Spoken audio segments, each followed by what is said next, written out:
Bonsoir à toutes et à tous, j'espère que tout va bien pour vous.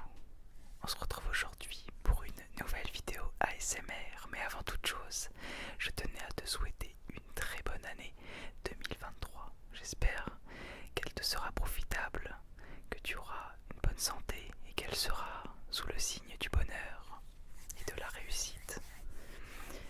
Aujourd'hui, je vais te présenter mes quelques cadeaux de Noël et mes derniers achats, un petit mix des deux. Donc beaucoup de recommandations culturelles aujourd'hui. Tout d'abord, je pense que je vais commencer par ça. Donc par mes derniers achats. Un achat qui est pour moi le meilleur achat de 2022. Il s'agit, comme vous pouvez le voir, d'écouteurs Bluetooth.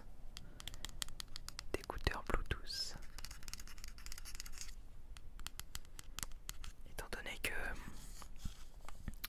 mon smartphone ne recevait plus les prises jack de mon casque, il les éjectait assez rapidement.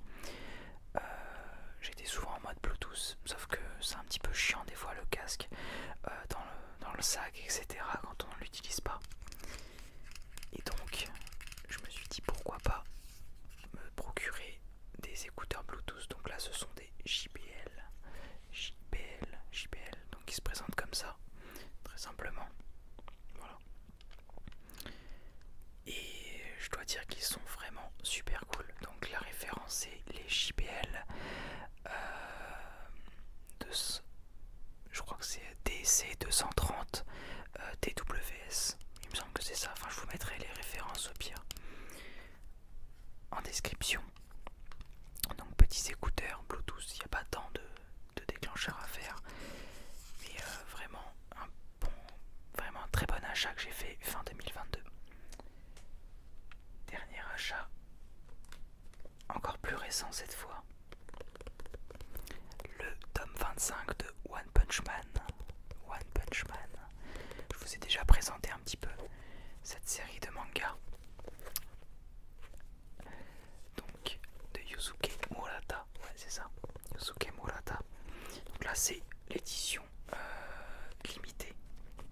Parce que effectivement il y a un autre fourreau qui cache l'édition classique du tome 25. Et donc j'étais très content, je l'ai payé un petit peu plus cher parce qu'il y avait également une petite,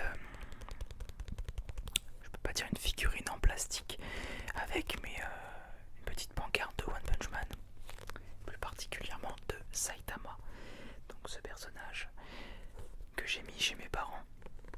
Et c'était surtout pour la jaquette réversible que je l'ai prise. Voilà, donc je l'ai pas encore lu, je vais pas me spoiler. Mais je trouve que là ça prend vraiment un tournant intéressant. One Punch Man, c'était assez teenage on va dire, jusque là. Mais là il y a vraiment bon, c'est toujours sous le ton très, très humoristique et absurde du personnage de Saitama. Mais je trouve que toutes les aventures annexes qui gravitent autour du personnage de Saitama sont vraiment cool. Notamment j'ai vu rapidement qu'on voyait davantage Genos dans ce tome, et c'est un personnage qu'on voyait plus trop durant les tomes précédents, et je suis très content de le retrouver dans celui-ci. Deuxième manga donc des achats récents, et après on passera au cadeau de Noël sans plus tarder. Un manga, mon manga probablement favori. Il s'agit de Berserk. Donc là c'est le tome 1. J'ai acheté le dernier tome, le tome 40 ou 41, je crois que c'est 41, qui est sorti récemment. Et comme c'était le premier tome que j'ai acheté, j'ai lu toute la collection bien sûr, mais c'était le premier tome que j'ai acheté, le 41. Je me suis dit, j'ai envie de commencer vraiment la collecte et de partir de zéro. Et donc de ce tome. Donc Berserk, un manga culte, bien que assez peu connu j'ai l'impression aujourd'hui.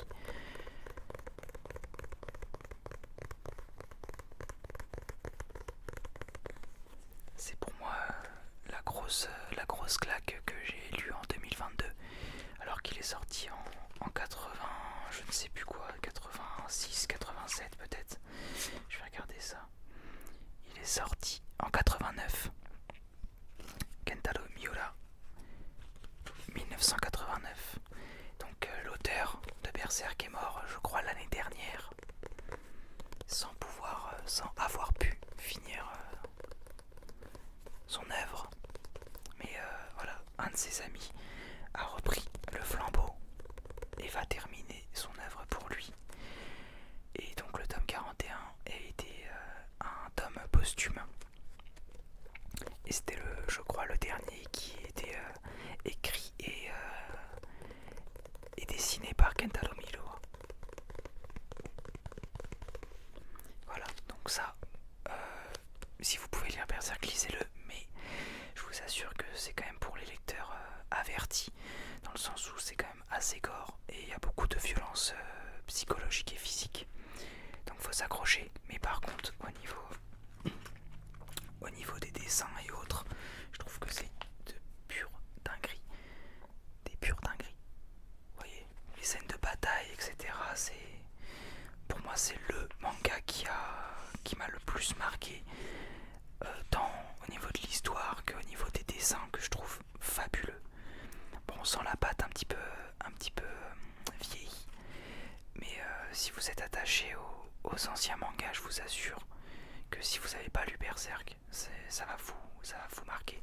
Vous voyez, bon, là, je pense que vous connaissez un petit peu le personnage de Guts, mais voyez le genre d'image de bataille incroyable. Mais ça, c'est que le tome 1, donc je vous laisse découvrir ça.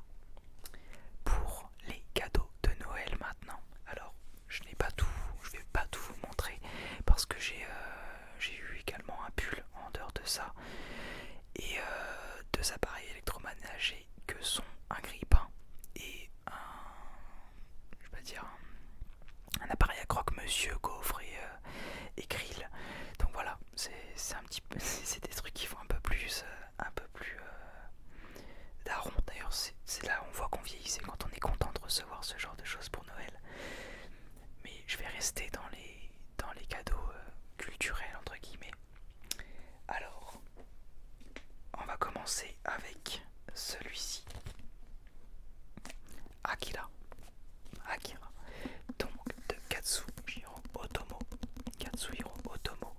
Donc là il s'agit du tome 5, donc un manga encore une fois. Des mangas bien plus gros, en grand format, bien plus gros que la normale et bien plus épais également. Donc là c'est le 5e. Je vous avais présenté récemment les précédents, il me semble. Donc qui raconte l'histoire. C'est un petit peu particulier parce que c'est une œuvre de science-fiction écrite dans les années en 86 du coup. Donc c'est un petit peu particulier parce que ça se passe dans nos années là. Je crois que c'est 2015.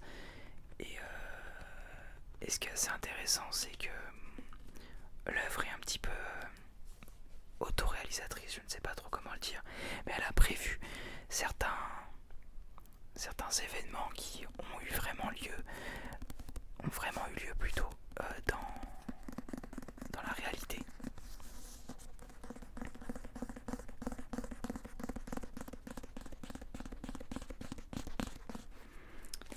Et donc voilà, ça raconte un petit peu une expérience qui a mal tourné et qui donne lieu à une apocalypse. Donc là, je n'ai pas encore fini. Celui-ci, je l'ai terminé, le tome 5. Je l'ai mangé assez vite.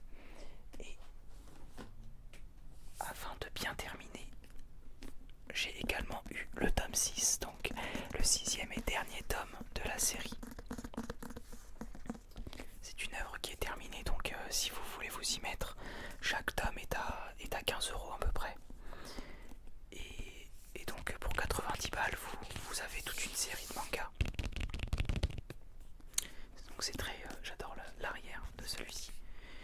C'est assez intéressant, je trouve, pour une œuvre qui franchement vaut le coup d'être lue. C'est ce manga qui a exporté, enfin c'est ce manga on va dire récent, donc en 86, qui a exporté vraiment l'art du manga dans les pays d'Occident. Et donc comme vous pouvez le voir, je suis encore en train de le lire.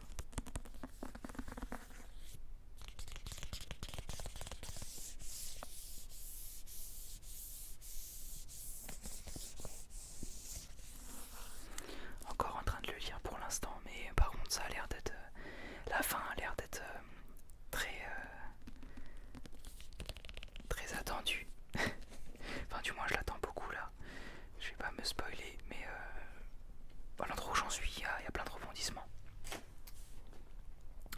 On va rester encore dans les bouquins, j'ai quasiment eu que ça, mais c'est pour mon plus grand plaisir. On va changer du manga avec un ouvrage de sociologie qui a été rédigé par un de mes profs à l'université de Dijon, Hervé Marchal. Donc il s'agit de l'anthropologie au coin de la rue, un sociologue au volant, le rapport de l'individu à sa voiture en milieu urbain. Donc Hervé Marchal, c'est également celui qui a dirigé mon mémoire de M1 consacré à la pratique de l'ASMR.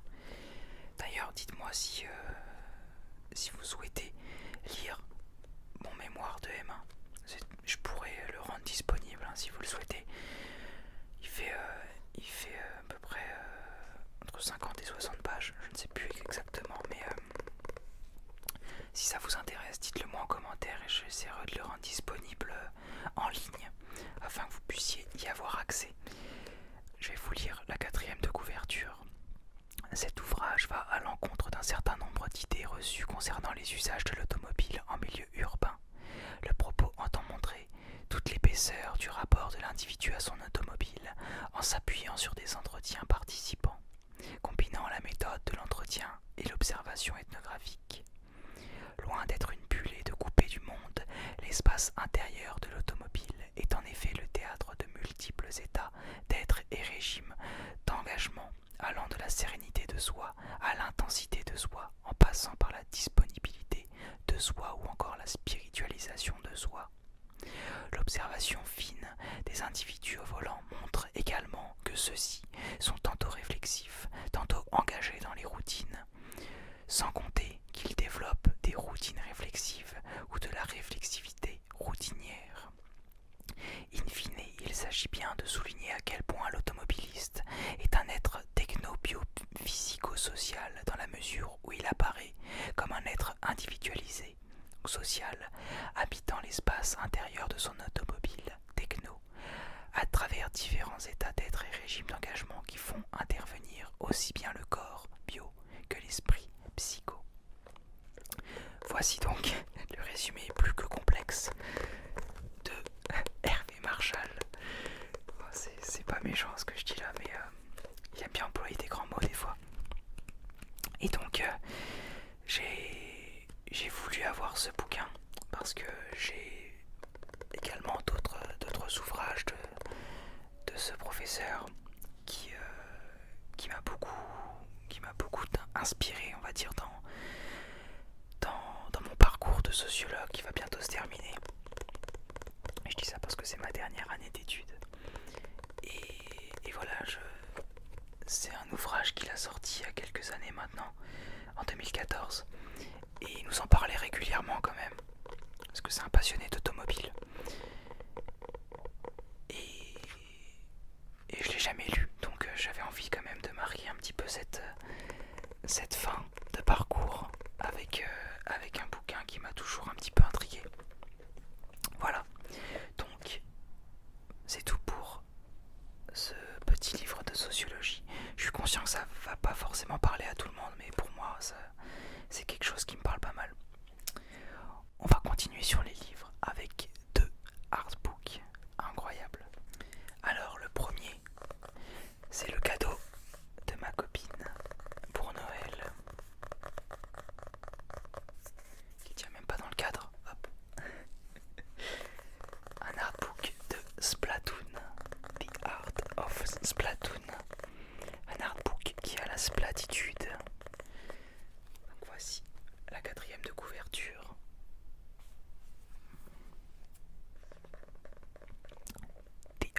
of Splatoon contient 320 pages d'incroyables illustrations 3D et 2D de vos personnages préférés. Des cartes, des concepts art, les designs des armes et équipements, scénarios, croquis, bandes dessinées et bien plus encore. Bref, voici le must-have pour tous les fans du jeu vidéo à succès, The Art of Splatoon. Et donc, comme il a été énoncé, c'est un artbook du premier volet de Splatoon, donc sorti sur Nintendo, d'abord Nintendo Wii U, puis sur Nintendo, ah non, le deuxième est sorti sur Nintendo Switch. Donc voilà, vous voyez des artbooks de ce type. Mais également, je vais avancer un petit peu. Voilà par exemple des concept art des personnages. Je sais pas si vous voyez très très bien. En plus le livret est assez lourd. Hop.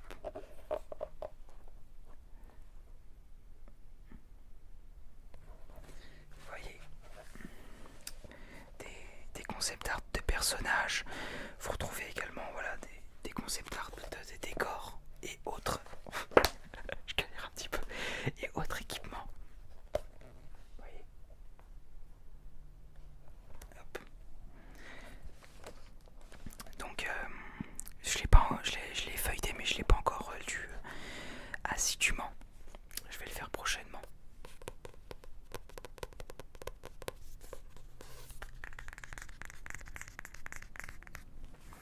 Parce que le premier volet de la saga m'avait beaucoup plu sur Wii U.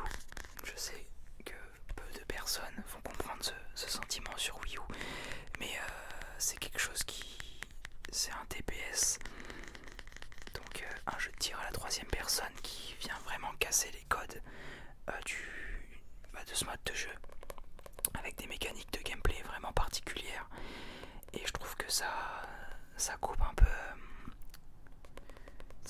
l'herbe sur le pied de tous les TPS qui sortent à l'appel, on va dire, depuis ces dernières années, puisque là il y a vraiment des mécaniques de gameplay qui sont propres au jeu et qu'on retrouve nulle part ailleurs. Donc notamment la transformation en calamar et tout simplement le fait que ce soit un jeu de paintball,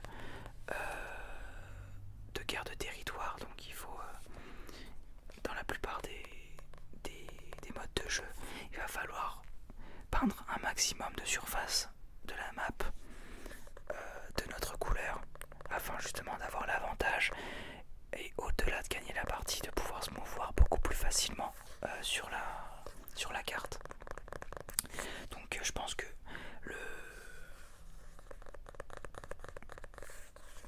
gameplay n'est plus à présenter, du moins je pense pas sur cette chaîne, vu qu'il y a quand même une bonne partie de personnes qui s'intéressent de près ou de loin aux jeux vidéo. Mais si vous avez jamais joué à cette licence, donc Splatoon, que ce soit le 1 sur Wii U, le 2 sur Switch ou le 3 qui est sorti récemment également sur Switch, je vous invite vraiment à tester. C'est assez particulier et c'est pas sûr que vous appréciez, mais en revanche il faudra quand même saluer la mécanique de gameplay qui est quand même relativement nouvelle entre guillemets, puisque c'est le troisième opus et que c'est toujours à peu près la même chose, mais c'est ça aussi qu'on attend de ce type de jeu, je dirais. Donc voilà, c'est tout pour ce bel artbook que je pourrais vous présenter si vous le souhaitez dans une vidéo consacrée. Si ça vous intéresse, n'hésitez pas à m'en faire part. Alors, je vais continuer avec un deuxième artbook. Cette fois-ci d'un jeu que je vous ai présenté également sur la chaîne. Donc j'espère que vous pouvez le deviner. Le deuxième opus va sortir très prochainement sur Nintendo Switch. Il s'agit bien entendu de l'artbook, d'un des artbooks de Zelda Breath of the Wild. Donc ici c'est Creating a Champion. Donc celui-ci est en anglais.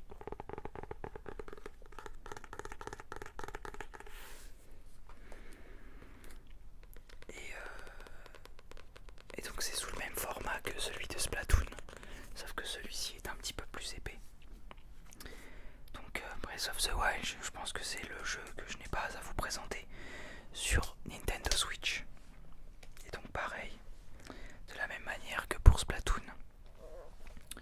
on retrouve des chara-design, des caractères design de personnages. Hop. Des chara-design de personnages, de monstres, comment dire, des croquis d'environnement, etc. La manière dont étaient pensés les objets, les environnements en fonction des températures,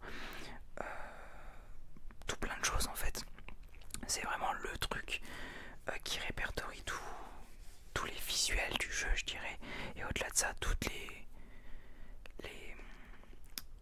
réflexions des développeurs et des designers sur le jeu. Donc extrêmement bel ouvrage aussi. Les deux sont magnifiques. Les deux sont magnifiques pour des jeux qui m'ont beaucoup marqué, et je trouve que c'est vraiment dommage que Nintendo ne consacre pas davantage d'ouvrages de ce type-là pour ces jeux. Parce que la plupart du temps ce sont des jeux qui sont vraiment merveilleux. Il y a peu de vrais gros et bons jeux sur la Switch, je dirais, enfin du moins qui méritent de tels ouvrages. Et je trouve ça un peu dommage qu'il n'y ait pas beaucoup plus de ce type de bouquins, parce que pour les fans tels que moi qui aiment connaître un petit peu les modes de raisonnement et les choix artistiques qui ont été opérés lors du développement des jeux, je trouve ça vraiment cool de pouvoir avoir accès à ça dans un bel ouvrage comme ça. Donc pareil, si vous souhaitez que je fasse une vidéo, je vais pas tout lire, hein. Si j'en fais une, je vais pas tout lire, mais si vous souhaitez que je fasse une vidéo dans laquelle je feuillete un petit peu les images de ce beau livre et que j'en parle un petit peu, ce sera avec plaisir. N'hésitez pas à me le dire en commentaire. On va finir cette vidéo avec un jeu de société. Mon jeu de société probablement favori. Et je suis très content de vous le présenter en vidéo, bien que je pense que vous le connaissiez au moins de nom. C'est parti. Alors, ce jeu de société, il s'agit du Dixit. Dixit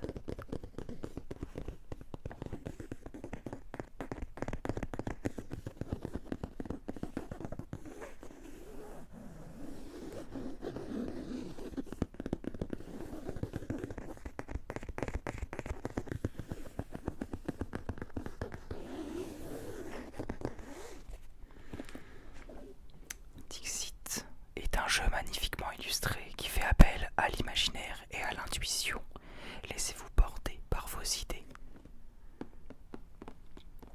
Donc c'est un très très beau jeu de société dans lequel donc c'est minimum 3 joueurs, et c'est important de le préciser parce que vous allez devoir faire appel à votre imagination et essayer de tenter de rentrer dans l'imaginaire des autres joueurs. J'ai failli faire tomber le couvercle. Donc vous disposez d'un petit plateau de jeu. Hop. Bien évidemment, de la notice. Et tout ce qui fait la spécificité du jeu et toute sa beauté, ce sont ces cartes. Donc là, j'en ai pris une du jeu classique, du jeu de base. Je dis ça parce que j'ai également eu pour Noël une extension du jeu qui propose des visuels assez particuliers que je trouve magnifiques. Donc ça fait partie du jeu de base. Donc par exemple, en gros, le jeu, c'est vous avez chacun, on a tous 6, je crois que c'est 6 ou 7 cartes dans nos mains. Et le compteur, donc la personne lancé le tour doit piocher dans ses cartes une carte qui l'inspire, disons. Donc par exemple celle-ci, et essayer de faire deviner sa carte à travers un mot ou un chant ou quelque chose qui parle au joueur sans que ce soit trop explicite. Par exemple dans ce cas-là, je sais pas ce que je pourrais dire, mais je pourrais dire ça m'inspire pas trop. Je vais peut-être en prendre une autre. Attends, je vais essayer de vous présenter aussi une carte de l'extension, de la nouvelle extension. Ça sonnait, je crois. Ouais, par exemple, je vais vous montrer la différence entre les cartes. Donc, je vous ai présenté celle-ci, donc de l'extension de base. Celle-ci est également dans le pack de base, on va dire, dans le pack du jeu. Celle-ci aussi. Vous voyez que la patte artistique est quand même assez particulière. Celle-là aussi. Donc là par exemple vous pouvez dire Petit Prince. Le Petit Prince parce qu'il y a un petit garçon sur une planète qui est tout à fait qui paraît tout à fait assez singulière, disons. Et donc à partir de... Ou alors ouais, vous pouvez dire Saint-Exupéry, des choses comme ça. Et à partir de votre mot, les autres joueurs devront poser une carte qui pour eux se rapproche au maximum du mot en question. Et le but après est de voter pour... chacun vote pour la carte qui semble être celui que le compteur a choisi. Voilà, donc c'est comme ça que les points se comptent. Par exemple, voilà, celle-ci, c'est dans l'extension, dans l'extension que j'ai obtenue à Noël. Donc l'extension supplémentaire, c'est supplémentaire. Celle-là aussi. Hop. Vous voyez que c'est tout à fait... le visuel est un petit peu différent.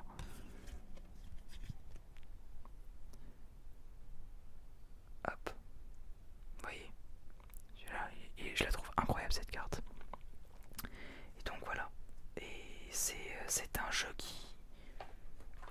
que j'ai que mes parents avaient depuis pas mal d'années et il me manquait de l'avoir pour pouvoir y jouer en compagnie d'amis ou copains. Et c'est un jeu que je prendrais plaisir à redécouvrir dans cette nouvelle version du coup, puisque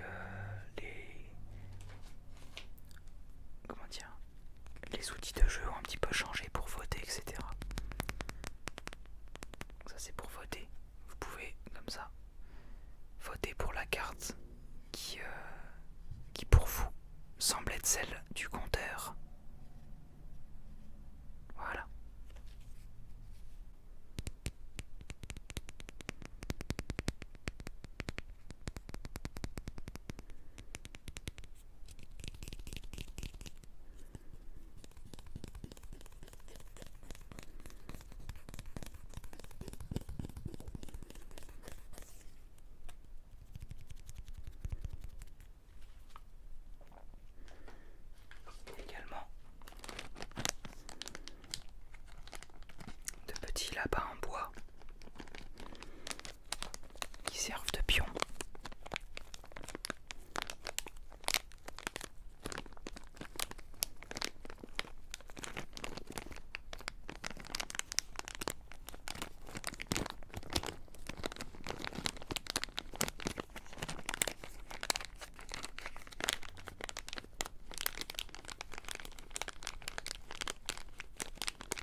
parce que cette année marque beaucoup de changements à venir.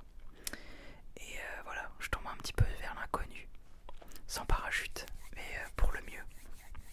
Voilà, j'espère que cette petite vidéo vous aura plu, qu'elle vous aura détendu. Encore une excellente année à toutes et tous. J'espère que cette année sera profitable, que vous serez pleinement épanouis dans ce que